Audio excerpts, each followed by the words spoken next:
I had an affair. She didn't whisper it. She didn't hesitate. She didn't look ashamed. She said it calmly, almost clinically, like she was correcting a minor detail I'd gotten wrong. I stared at her, waiting for the reaction everyone talks about: panic, guilt, tears, something.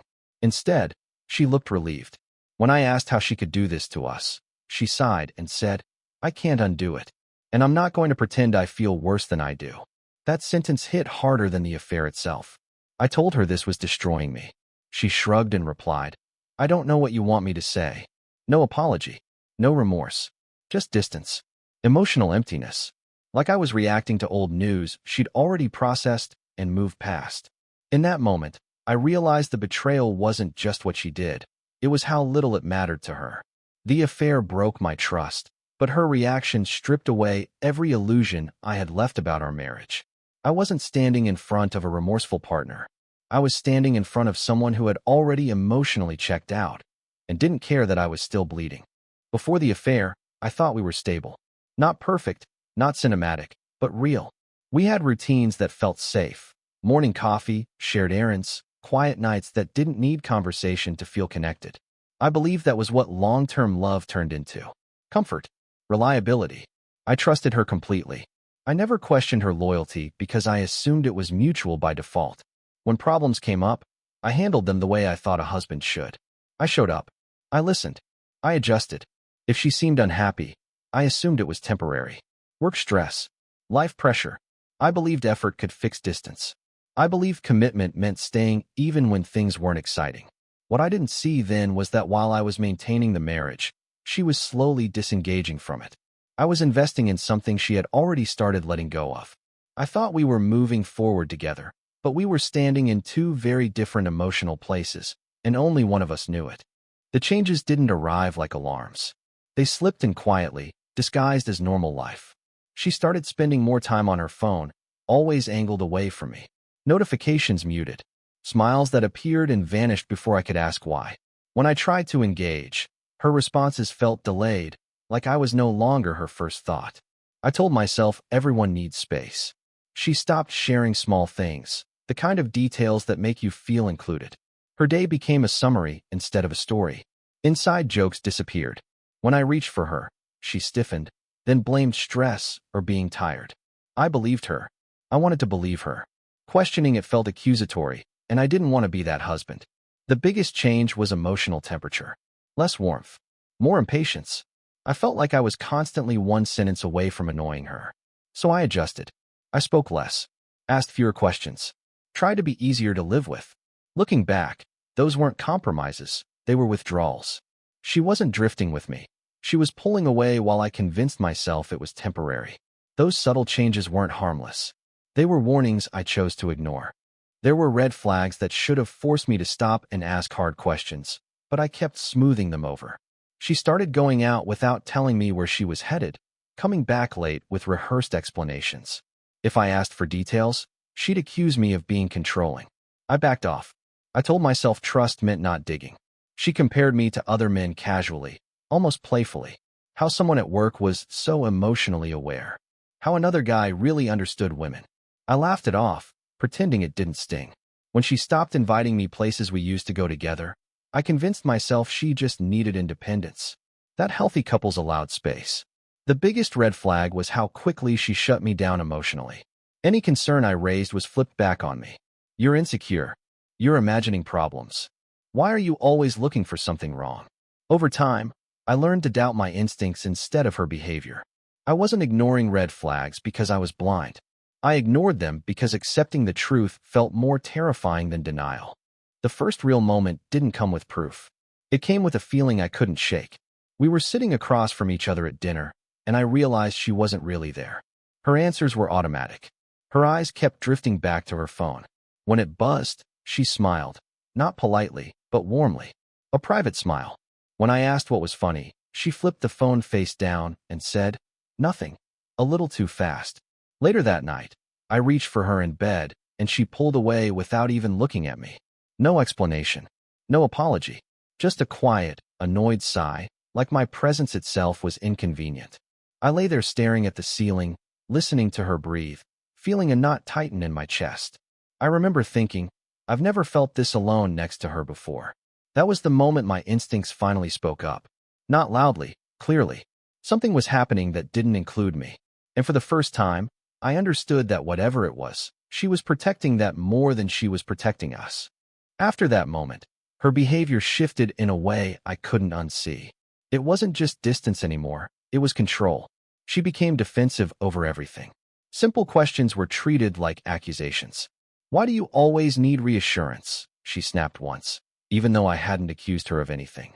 Her tone carried irritation, like I was a problem she had to manage. She started rewriting our dynamic in real time. If I asked for closeness, she called it pressure. If I expressed concern, she called it insecurity. She spoke with certainty, like she'd already decided who I was in her story, and it wasn't her partner. It was the obstacle, the reason, the inconvenience.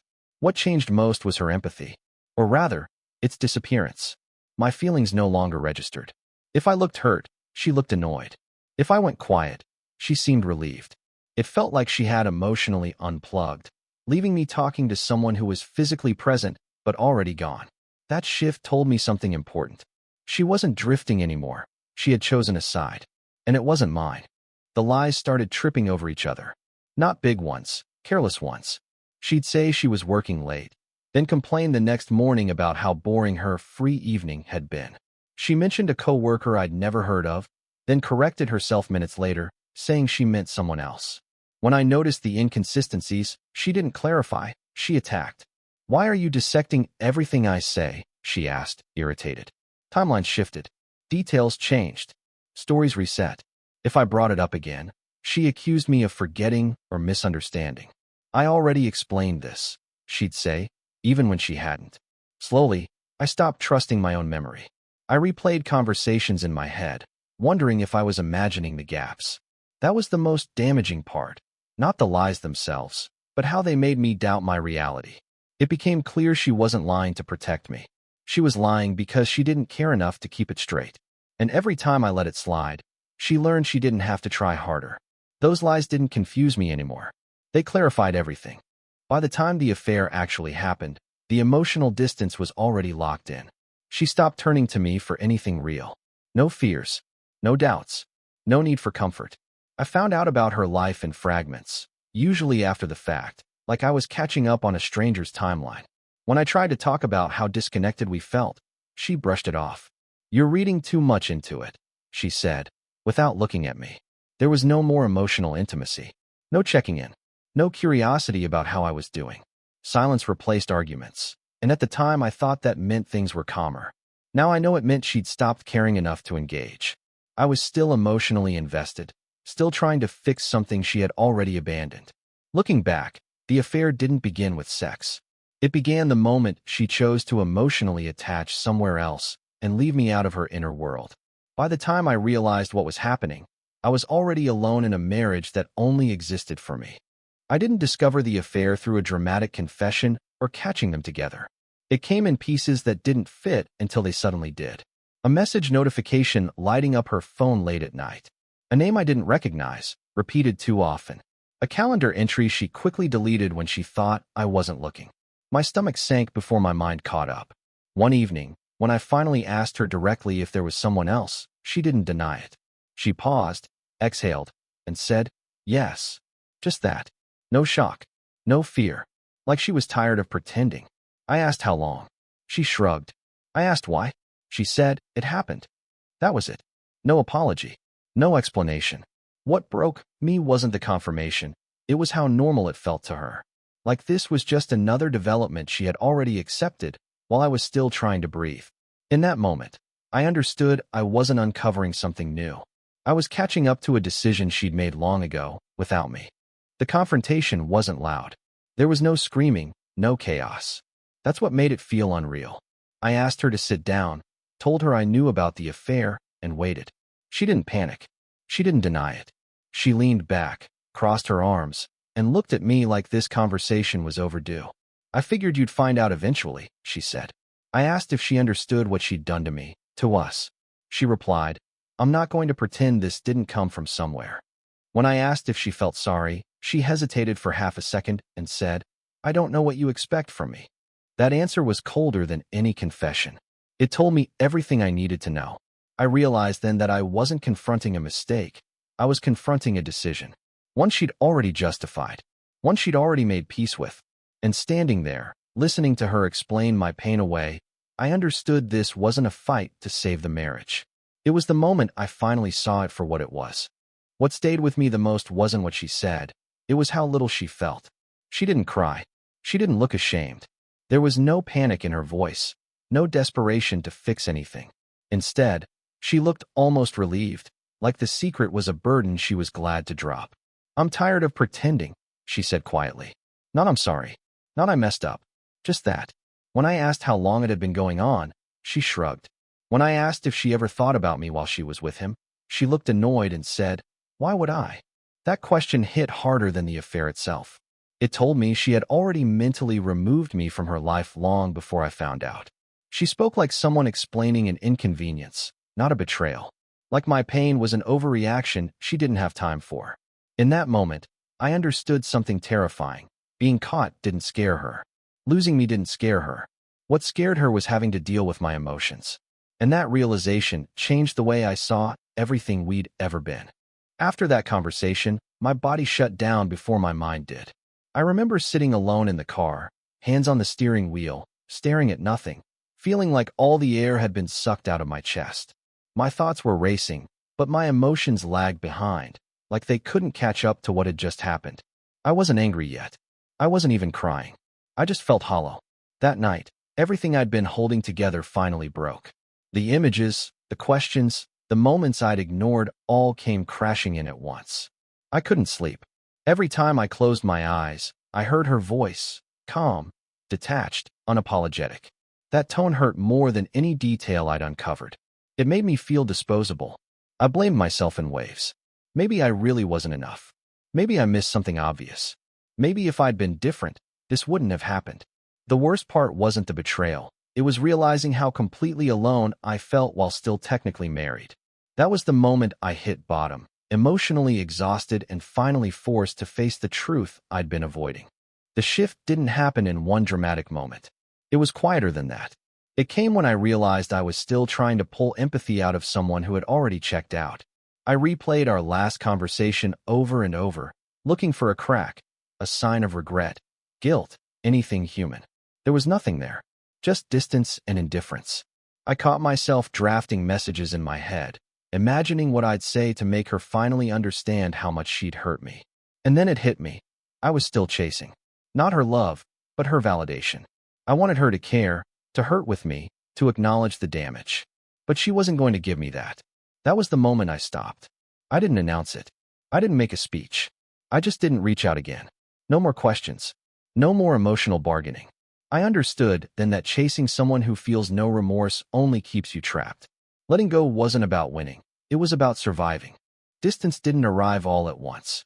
It grew slowly, the way silence fills a room after an argument ends with nothing resolved. I stopped checking my phone every few minutes. I stopped wondering where she was or who she was with. Not because I suddenly didn't care, but because caring without dignity was exhausting me. Detachment felt wrong at first. Cold. Almost cruel. I had spent so long trying to understand her feelings that ignoring them felt like betrayal. But then I realized something uncomfortable. She had detached long before I did. I was just late to accept it. I began to see her more clearly when my emotions stopped running the show. Her words lost their power. Her explanations sounded hollow. The version of her I was grieving wasn't real anymore. Maybe it never was. What remained was someone who could hurt me deeply and feel nothing. That distance gave me clarity. And with clarity came a strange calm. I wasn't healed yet, but I was no longer bleeding.